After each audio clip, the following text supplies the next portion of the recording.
E aí, gente, tudo bem com vocês? Bem-vindos ao meu canal. Eu sou o Gabriel e hoje é dia de classificando discografias. Sim, gente, já tinha um tempinho que eu não fazia esse quadro aqui no canal. O pessoal gosta muito desse quadro, sempre me pedem pra fazer semanalmente.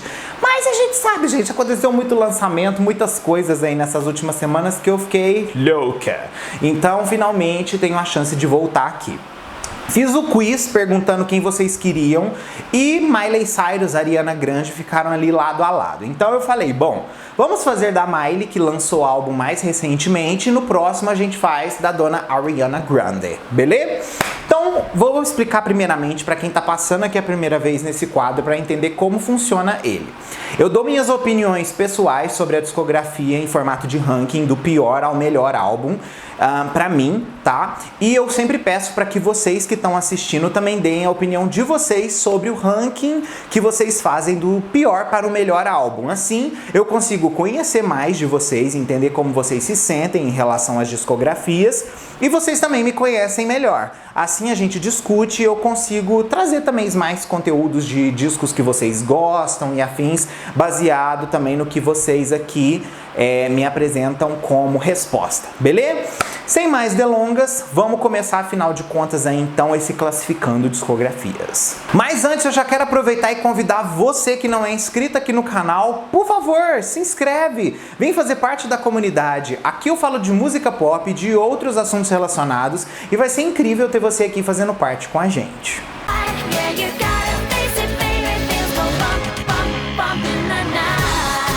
Bom, a Miley, gente, ela tem 7 álbuns de estúdio. Eu considerava apenas 6 deles, porque o Meet Miley Cyrus era um álbum que eu nunca entendi muito bem, porque pra mim ele era muito mais uma proposta da Disney do que literalmente uma proposta de lançar uma carreira da Miley, né? Essa pega do personagem Hannah Montana ficou como agarrada na vida da Miley muito tempo. E esse álbum, pra mim, ele é simplesmente mais um álbum da Hannah Montana que eles quiseram lançar, porém botaram o nome dela fora da personagem, simplesmente para agregar valor. Então, pra mim, eu não contava esse álbum. Aí, depois que eu conversei muito com os fãs da Miley, eu comecei a entender que o Meet Miley Cyrus é um álbum que ela considera fundamental na carreira dela, porque foi o primeiro passo de verdade fora do universo da Hannah Montana para a própria Miley. Então, eu falei, bom, vamos analisar diferente, com outras óticas, então, afinal de contas, esse disco. E foi o que eu comecei a fazer desde então. Então, assim, vamos considerar 7 álbuns e já começando no 7º lugar, eu coloco o Meet Miley Cyrus como o álbum que eu menos gosto da Miley. Por quê? O Meet Miley Cyrus, como eu justifiquei aí há pouco, eu acho que é um álbum que literalmente não afasta da imagem da Hannah Montana. Ele apresenta simplesmente um novo nome, mas musicalmente ele é o que a gente já conhecia. Então eu não achei mesmo que foi tão inovativo, não achei que a proposta realmente era mostrar quem a Miley era através das músicas. Então é um álbum que eu sou um pouco frustrado em relação a ele. Obviamente tem os seus pontos fortes, músicas que são legais, mas é um disco da Miley que não marca a minha vida como eu percebo do Breakout pra frente. Então, por isso, ele fica aí como um dos meus menos favoritos dela. Acima dele, em 6º lugar, eu vou deixar o Miley and Her Dead Pets. Esse é outro álbum dela que eu nunca entendi muito bem. E assim, ele teve uma proposta bem diferente do que a gente teve no seu antecessor, que é o Bangers. Por quê? Por mais que ela mantenha toda aquela atitude, toda aquela perspectiva nova de artista libertina que ela fez no Bangers, o Miley and Her Dead Pets, ao mesmo tempo que ele entrega aquilo tudo ali, ele também é um álbum que a Miley vai para um lado psicodélico da música dela. E no meio dessa onda psicodélica dela, eu acabei me perdendo, porque eu não absorvi aquelas músicas tão facilmente. Como muitos assim não sabem, talvez, esse álbum foi lançado de forma independente, ou seja, ele não faz parte da distribuição da RCA, que é a gravadora de verdade dela. A Miley lançou isso através do próprio selo dela, que é a Smilers. E por causa disso, acaba que muita gente não considera também esse álbum como recorrente da discografia dela.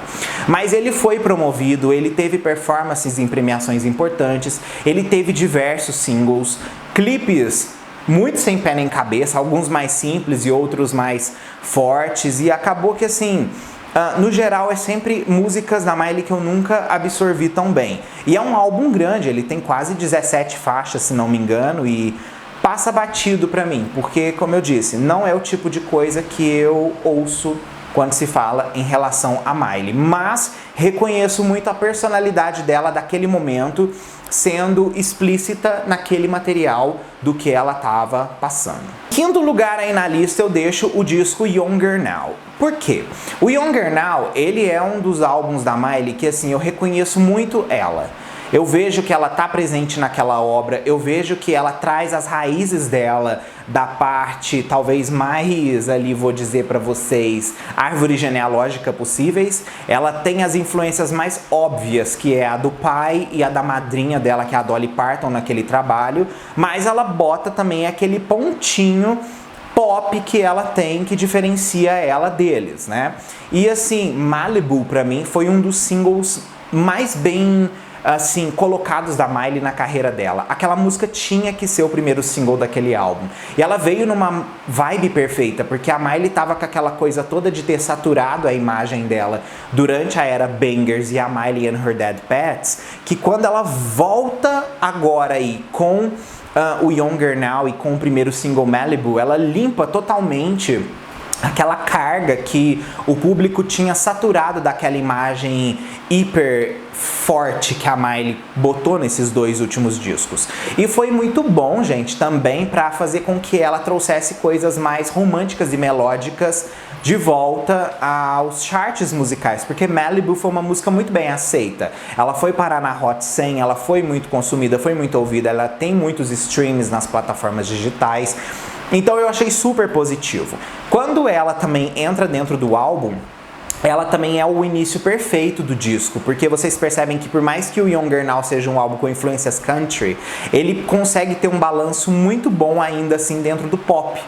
E tanto que você percebe no primeiro single, que é Malibu, no segundo single, que é o último também, que foi Younger Now, ela entrega ainda muito visual, uma faixa um pouco mais dançante. Outra música que eu super queria que tivesse tido clipe é Rainbow Land, que eu achei uma parceria incrível dela com a Dolly Parton. Então assim, a gente sabe que a RCA pecou muito nesse álbum, assim como a própria Miley também, que não promoveu o álbum como a gente esperava. Basicamente, a era acabou 2 meses depois que o disco tinha sido lançado. Então, fica aí no meu ranking na quinta posição. Em quarto lugar, eu deixo o Bangers. Por quê? O Bangers, ele é um álbum da Miley que eu não esperava, juro. Quando eu vi a nova imagem que a Miley endossou com a nova discurso e tudo aquilo que o Bangers tem, eu nunca na minha vida imaginava que ela ia trazer um álbum com tanto romantismo envolvido. E assim, a gente tem, obviamente, aquela estrutura rebelde no Bangers, que é muito fascinante, mas ao mesmo tempo a gente tem ela expondo o que mais ela é como pessoa. E talvez isso foi o que mais me surpreendeu na era Bangers, mais do que o próprio repertório do álbum. Porque assim, eu como muito fã da Britney, cadelinha mesmo da Britney, eu acho SMS Bangers terrível. Eu acho uma das piores músicas que a Miley já fez. E eu achei um super desperdício ter colocado a Britney nessa música, porque o disco em si não se representa nada com aquela música. Tem músicas muito fodas dentro do Bangers que passaram batido também pelo próprio descaso da RCA, que lançou apenas 3 singles para um disco magnífico daquele. Obviamente, a Miley tinha que ter trabalhado Drive naquele álbum, tinha que ter trabalhado talvez Love Money Party, que é outra música sensacional e que é a cara dela. Britney serviria super nessa música. E assim, a era Bangers peca pra mim nessa pouca investimento também nas coisas interessantes que podiam ter trago. Em terceiro lugar, eu vou deixar o Breakout, que foi um dos álbuns da Miley que mais marcou a minha adolescência. Eu tive uma adolescência, gente, assim, que não foi tão fácil. Eu já falei isso várias vezes aqui no canal, porque meus pais eram separados, eu era uma pessoa muito sozinha, então a música sempre foi muito um alicerce pra mim e escapismo pra eu poder me encontrar como pessoa e encontrar discursos que falariam comigo que eu precisava escutar e entender sobre o mundo. E o Breakout foi muito legal, porque eu lembro que Seven Things apareceu sobre aquela onda de relacionamento, eu tava naquela onda de seguir muito a Miley, as histórias com o Nick Jonas, então eu tava louco naquele universo ali todo. Então, ver Seven Things, depois eu vi a Fly on the Wall, que eu fiquei... Fly on the Wall pra mim, dona daquele álbum. Então, assim, são músicas que eu fui me conectando muito profundamente. Bottom of the Ocean, eu acho maravilhosa aquela faixa. Além disso, tem também outras músicas que eu gosto, como a versão dela de Girls Just Wanna Have Fun. Enfim, tem diversas músicas ali naquele álbum que marcaram a minha vida demais. Então não tem como eu deixar ele fora do meu top 3 de álbuns favoritos da Miley. Segundo lugar na minha lista, eu vou deixar Can't Be Tamed, tá? Ele era o meu primeiro lugar na lista da Miley por causa que eu sou cadelinha do Can't Be Tamed. Foi um dos álbuns que mais marcou a minha vida. É a fase da Miley onde eu fiquei mais doente por causa dela, porque eu lembro que as propagandas falavam o próximo passo na evolução de Miley Cyrus, e de repente ela aparece fazendo uma coisa muito mais pop, muito mais densa, influenciada por música eletrônica, produzindo com Rock Mafia, e eu tava, é hoje, meu anjo. E foi. Tá? Eu fiquei completamente enfiado no mundo do Can't Be Tamed. Mais uma vez, fiquei super chateado porque só teve 2 singles e aquele álbum merecia ter ido tão longe, né? A gente sabe que tinha tanta parte de baladas quanto a parte pop daquele álbum. É muito rica, muito boa, muito divertida. E peca nisso. E a gente sabe também que as controvérsias com a imagem da Miley, com ela ficar mais madura, não era o que os pais queriam. Aqui pros pais, gente, foda-se os pais, que tem que cuidar das coisas dos filhos são os pais, não são os artistas. E pensar que, tipo assim, que eles queriam podar a Miley por ela estar sendo a mais adulta e falar de coisas mais relevantes. Até hoje me marca demais isso, gente. Foi um dos melhores momentos da minha vida. E o Can't Be Tamed, eu tenho que deixar ele em segundo lugar aí na minha lista. E em primeiríssimo lugar, óbvio que vem Plastic Hearts. Pra mim, o disco mais autêntico que a Miley já fez. E não somente isso, é uma coisa que eu nunca mais vou esquecer na minha vida. Se eu colocasse esse álbum fora do meu primeiro lugar, eu estaria sendo muito hipócrita quanto a tudo que a minha vida virou por causa desse álbum. Tá? Foi por causa do react de Midnight Sky que a Miley me notou, foi por causa disso que eu consegui também ganhar um presente dela, que é esse projetor que tá aqui atrás, foi por isso que eu consegui participar da promoção de Prisoner. Então, assim, pra mim, como fã, ter esse reconhecimento também por causa do meu canal, isso faz muita diferença. E não somente isso tudo, pra criar ainda mais memória, ela me entrega um álbum sensacional. E assim, essa nova imagem que a Miley traz, que mistura a rebeldia com a maturidade, como se ela equilibrasse o melhor do Bangers com o melhor do maduro que ela adquiriu através da vida, com esses novos tons de rock, numa época onde a gente está vivendo essa ascensão do hip hop, da farofa, enfim, de outros gêneros, e ela vai contra a cultura nesse álbum. Eu virei cadelinha, não tem como, gente. E o Plastic Hearts, cada dia que passa, que mais eu vou escutando, mais eu vou vendo que esse álbum tem um valor único na discografia dela e que nunca ela vai conseguir repetir a excelência que ela fez nesse álbum. Assim como ela não vai conseguir repetir a excelência do Can't Be Tamed, nem a excelência do Bangers, por exemplo. São coisas únicas, são tipo quando a gente vê aqueles álbuns que são diamantes na carreira. Você encontra, você não fabrica eles. Então essas coisas eu vejo refletindo muito no Plastic Hearts.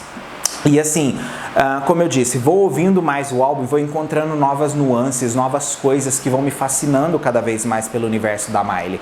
E atualmente eu tô vivendo uma relação de cadelinha mesmo com esse álbum. Bota pra tocar, eu recebo a Miley no corpo. Então assim, fica sim o meu top 7 da Miley, com o último álbum sendo o meu menos favorito, o Meet Miley Cyrus, e o meu mais favorito sendo Plastic Hearts, que mais marcou definitivamente a minha vida como fã da Miley, tá?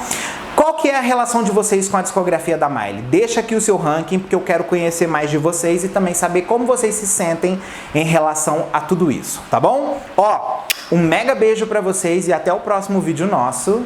Aí.